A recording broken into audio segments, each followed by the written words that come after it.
Section 1. You will hear a conversation between a printing company employee and a customer. First, you have some time to look at questions 1 to 5.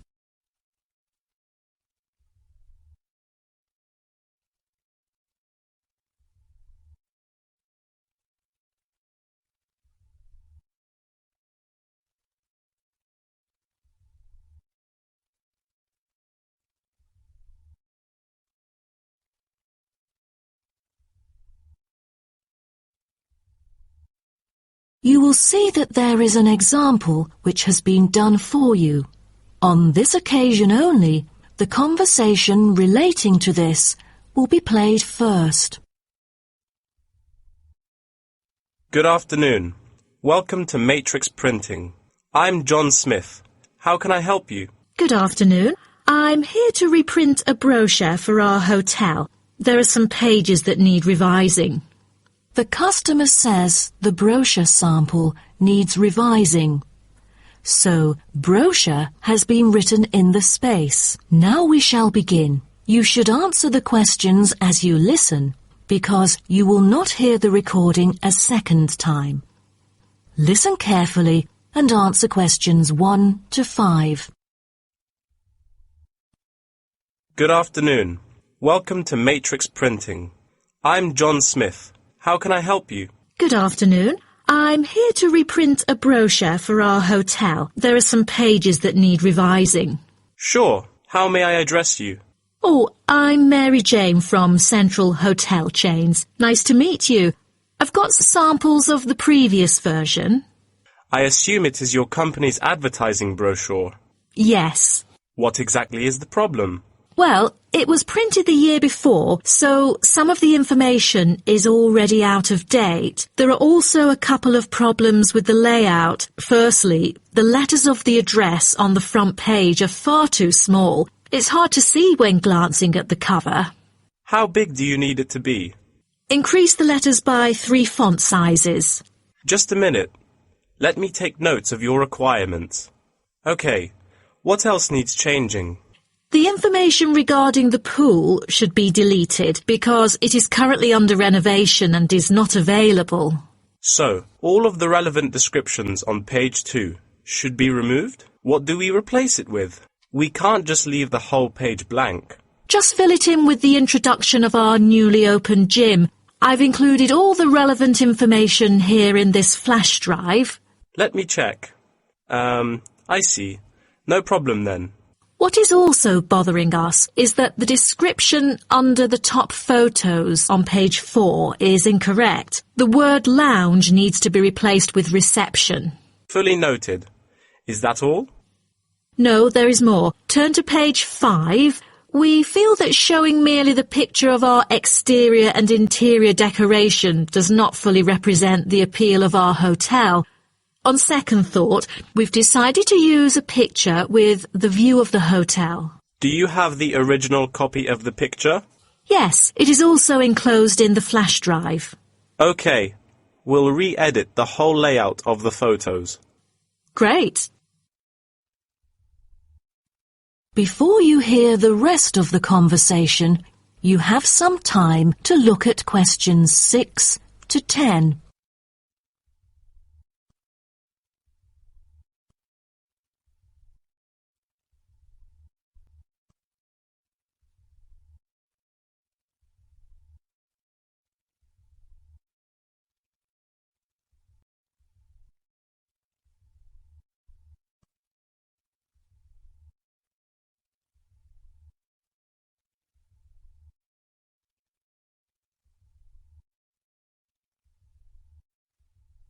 Now listen and answer questions 6 to 10. Let's turn to the next page. Yes. What's wrong with that? It seems perfectly fine to me. At first sight it seems fine, but according to the feedback of the customers, the prices do not stand out. So, we want to change the print from black to red to make it pop out. Okay, I've made notes of all of your requests. Is there anything else? I appreciate it. Just one final request. Could you translate the whole brochure into Spanish? We have customers worldwide, you know, especially those from Latin countries. No problem. What about other languages, like Japanese, Chinese or German? These are our most popular target languages. I have to ask the manager about the Chinese version. There's been a surging number of Chinese clients during recent years. However, we don't need German or Japanese translations, as we currently don't have many customers from those two countries. Sure. Just keep me updated. So, roughly, when could we get the revised print? We need it before the end of July. It's late June now. Roughly, it'll take 3 weeks to re-edit. So it will definitely be ready before the deadline. Great. To where shall we send the samples? The address is number 9 Green Drive, Clifton, NY 21300. How do you spell Clifton? CLIFFTON, Clifton. And the telephone number? It's 9030366602. Also, if you have any further questions, you can reach me through this number. Okay. That is the end of section 1. You now have half a minute to check your answers.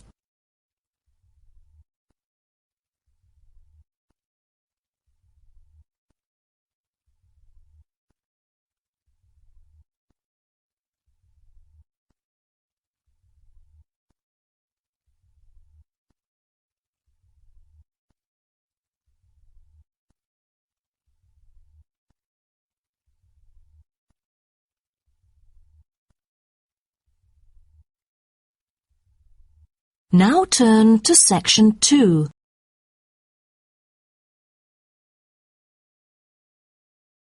Section 2. You will hear a guide talking to a group of visitors about a national park. First, you have some time to look at questions 11 to 16.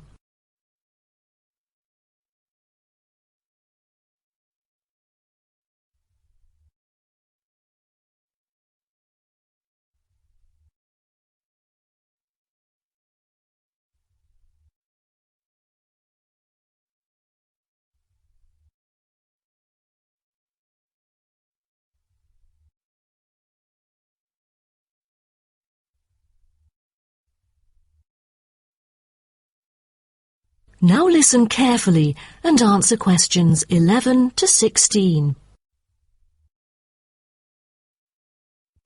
Welcome to Byron National Park. I am Jim Carson, your tour guide for the trip. First, I'd like to give you some basic information about the park. Covering 7,000 acres of land and spanning across 3 states, Byron National Park was established to protect the area's most spectacular scenic values. With unique geological features, natural history, and native plant and animal life, it is an ideal destination for recreation as well as research purposes. The park has a breathtaking waterfall connecting the longest river in the country, but it is most renowned for having the largest subtropical rainforest worldwide. There are many layers of tall, medium, and low vegetation growing with seasonal variations in the park. It is a place where the air seems green. Ardent hikers can find an awesome array of options here. Apart from the dense green rainforest, tourists can also hike along the mountain trail. Despite the stunning view, taking photos is not advised on the way up, I'm afraid, as one might get distracted and the narrow trail by the sheer cliff is quite dangerous. When you reach the top of the mountain, there is nothing better than having a picnic under the trees with your family.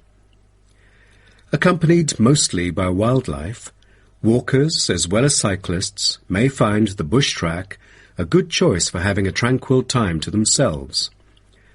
As your tour guide, I suggest that only expert hikers take the creek circuit, because its beautiful and inspiring scenery through the subtropical jungle is paralleled by its physical challenges.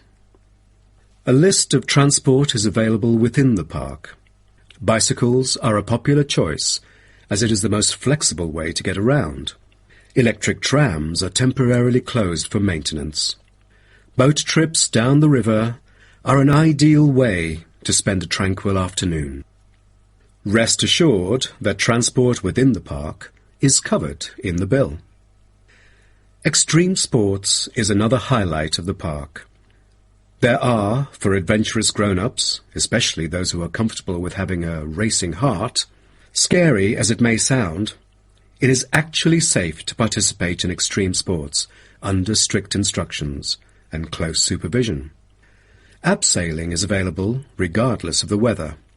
It is a fun way to overcome fear of heights, gain new skills, and get an adrenaline rush.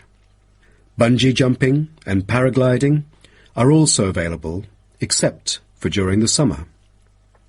At this point, you might worry about meals here. Well, even though there is only one restaurant in the park at the moment, the variety of dishes is astonishing. There are 2 meals included in the price. Just get your meal ticket at the reception before dining. Also, there is no need to make reservations or worry about availability, since there are plenty of tables. Before you hear the rest of the talk, you have some time to look at questions 17 to 20.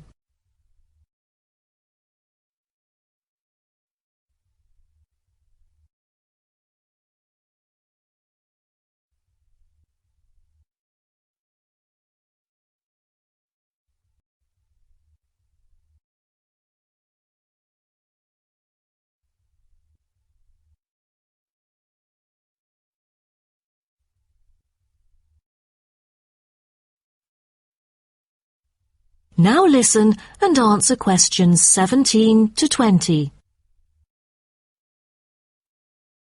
During your stay here, you might want to know what there is to do. Let's turn to the plan so I can familiarize you with the layout of the park. Most tourists would choose to stay in our guest house, located in the southeast corner. It features 63 tastefully appointed guest rooms, many of which offer spectacular views of the park. You'll find a home away from home at our guest house. But for those who want to experience the natural beauty up close, there is also a campsite. When you get out of the guest house, go straight ahead, turn right at the end of the road. To your left, there is a campsite amongst the trees where you could spend a night under the stars together with owls and chipmunks. If you look at the top left of the plan, you will notice a picnic area. You can either bring your own food, or we can deliver food to you. Barbecue is an option. The business centre is situated directly opposite the picnic area. It provides flexible, fully serviced offices, conferencing suites, meeting rooms, and is equipped with the latest multimedia facilities. Wired, as well as wireless, high-speed internet is available within the entire premises. The centre is designed to cater to both individual travellers and corporate groups. Visitors can also go to the museum, which holds a vast collection that exhibits local history and a natural habitat. You start from the guest house, just turn left at the first conjunction, then walk past the tea house, turn right. You'll see the museum after making the third right. Have you found it? Pretty easy, right? To spend a delightful afternoon with a book and a fresh cup of coffee, you can go to the only cafe in the park. From the guest house, you go straight, then take the second right, and you'll see the cafe right in front of you. You might want to check out our all-season tennis court, which offers instruction for all ages and skill levels. It is located right opposite the cafe. That is the end of section 2. You now have half a minute to check your answers.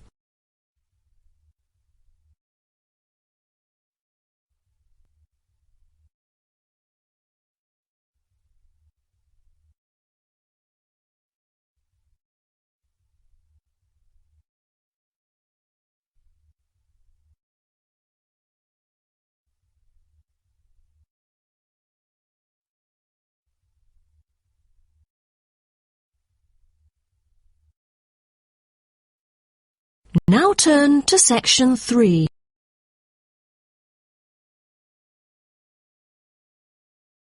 Section 3. You will hear two students called Helen and Paul talking to their tutor about a nursing course. First, you have some time to look at questions 21 to 24.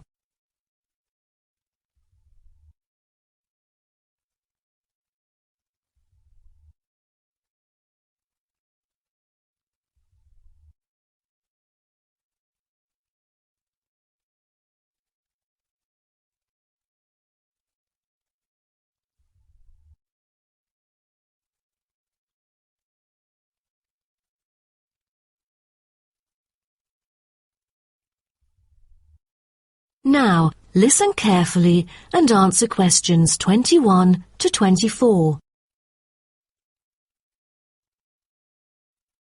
Helen and Paul, congratulations to you both for doing so well the past semester. You two have exhibited an impeccable performance during your first year in the nursing program. I'd like to get some feedback from the two of you to better improve the program and to provide guidance for our prospective students. I'd like to start with you, Helen. So, first of all, which aspect of the program impressed you? Well, to be honest, when I was enrolled into the course, I was expecting a group of classmates my age. But as I stepped into the classroom for the first time, I was surprised by the diversity. Most were in their 20s, but there were also those in their 30s or even 40s. As it turns out, the intergenerational communication has sparked intense debate and new thinking, and I think that's something special about the programme that I appreciate very much. What about you, Paul? What do you think of the programme? For me, the group project we carried out last semester is another key feature of the program. The whole class was divided into 8 different groups, working on 8 prospective cases. Team-building sessions were conducted in a collaborative way most of the time. Comprised of 5 members, our group studied acute pancreatitis. During the process, we broke the task into different parts and assigned them to each member. We were then able to tackle the complex problem by pooling our knowledge and skills. More importantly, stronger links were established between the group members. Because of the project, we've all become good friends. That's true. According to graduates, group projects prepare them for the work world in which teamwork and collaboration are increasingly the norm. So tell me, Paul, what else do you like about the program? I want to be a registered nurse, working in a public hospital after graduation. So the internship provided is a valuable opportunity for clinical practice in a supportive learning atmosphere. However, I was amazed by the amount of written assignments, since I thought the course should have focused more on practice-oriented learning. Well, I have to disagree with you, Paul. The essays demonstrate your understanding of the course. For me, writing essays is a process that involves critical thinking, which challenges me to develop my points more thoroughly. I thus managed to gain a diversity of perspectives. The program is designed to deliver basic and advanced theoretical knowledge of core concepts, including healthcare systems concepts, together with practicum or clinical practice experience to bridge the classroom content to the practice setting. So, I'm afraid written work is unavoidable. Also this year, we've added a module of law. How do you feel about that? At first, we felt that learning law is kind of redundant and too time-consuming. After a few sessions, we realised that it is necessary in dealing with future medical disputes. Before you hear the rest of the talk, you have some time to look at questions 25 to 30.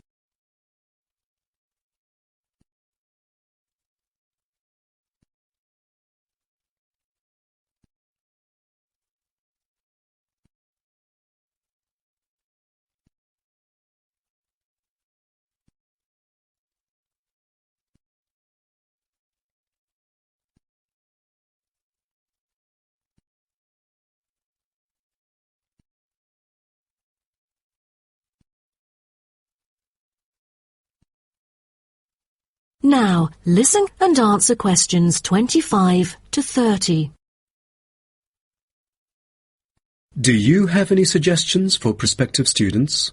What bothers me most is handing in essays on time. I almost missed the deadline once because there were 3 essays due within the same week. So rationalizing your time is critical. Well, that's true. The lectures deliver so much useful information. I have poor memory, so I kept making notes and revisiting them on a regular basis. To my surprise, at the end of the semester, I have learnt the key concepts by heart. How was the research? I heard that it was quite challenging. How did you manage to overcome the difficulties? That's true. The majority of us had no clue how to carry out the research at first. Fortunately, when I was digging up reference materials at the library, I sought help from the librarian. She taught me about finding the appropriate resources and choosing the proper research methods. Have you checked out the online forum? Yes, it has become a habit for me to visit the forum regularly. In a sense, it extends classroom learning.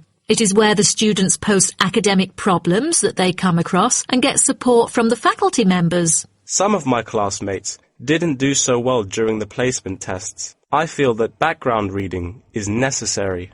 Lastly, do you have anything to say to the freshmen? I was really ambitious at first, trying to get straight A's on my transcript. I made tons of notes and worked hard even on the optional assignments to get extra credit. I stressed myself out before having an emotional breakdown. After consulting my advisor, I found it important to set realistic goals. Don't push yourself too hard. It is wise to sort out your priorities. Thank you for coming here today and providing valuable feedback on the program. Have a great summer break. That is the end of section 3. You now have half a minute to check your answers.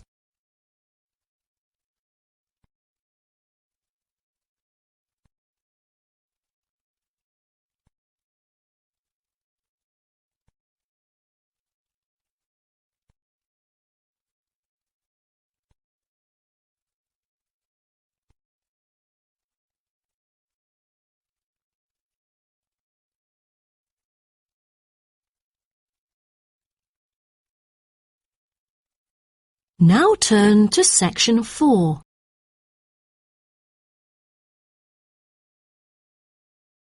Section 4. You will hear part of a lecture about African penguins. First, you have some time to look at questions 31 to 40.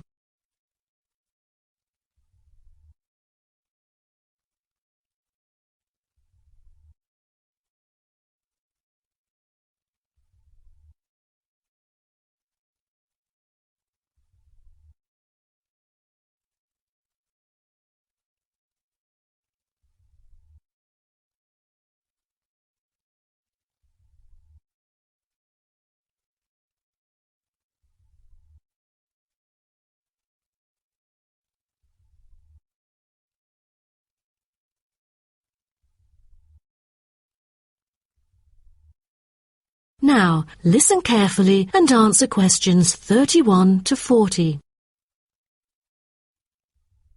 Good morning, everyone. Today's lecture is about a type of adorable animal, the penguin.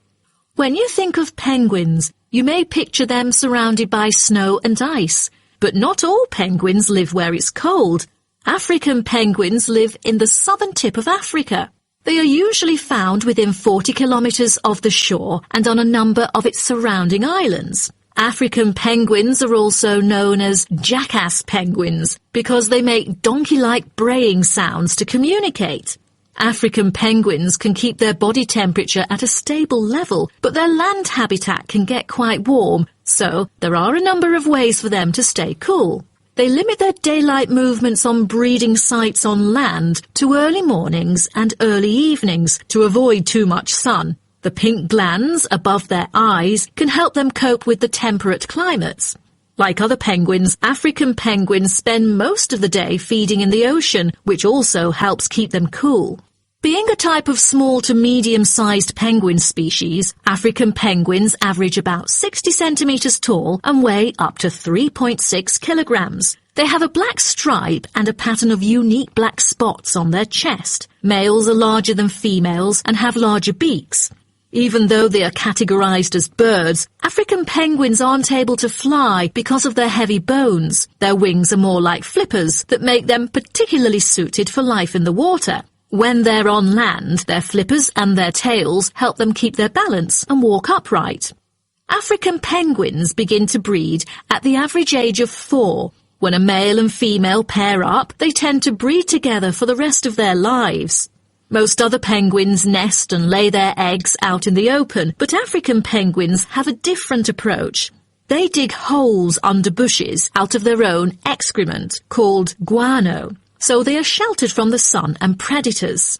The African penguins survive on a diet that is comprised mainly of marine organisms. They feed primarily on fish like sardines, along with the occasional squid and shellfish. But when normal food is in short supply, they eat tree roots as well. The streamlined body of the African penguin allows it to move through the water like a rocket, capable of reaching a speed of around 20 kilometers per hour when hunting for food.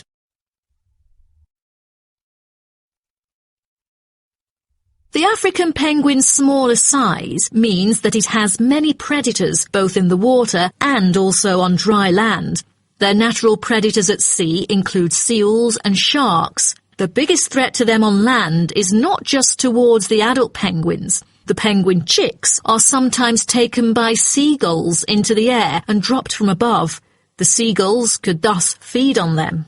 At risk from predators, young penguins are protected for about 40 days after hatching by both parents. They will leave the colony when they are between 3 to 5 months old and will return a few years later.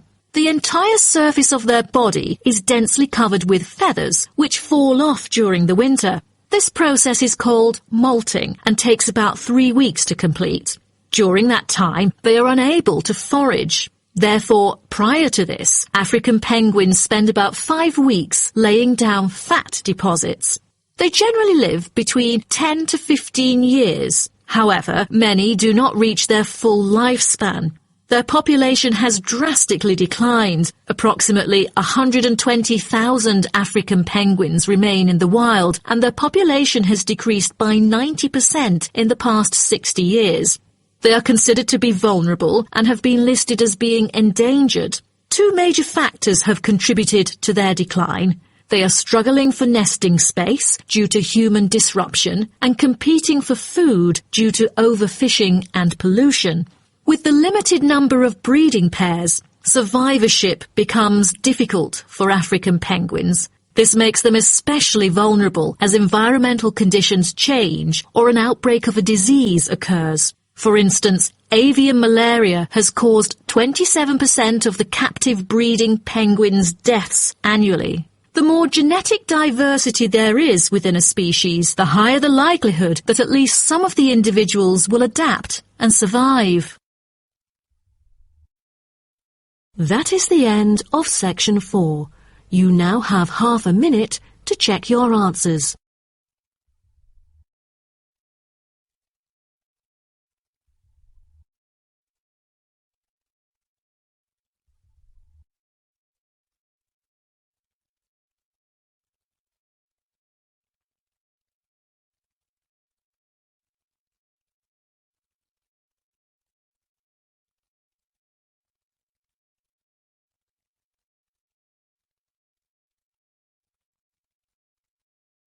That is the end of the listening test.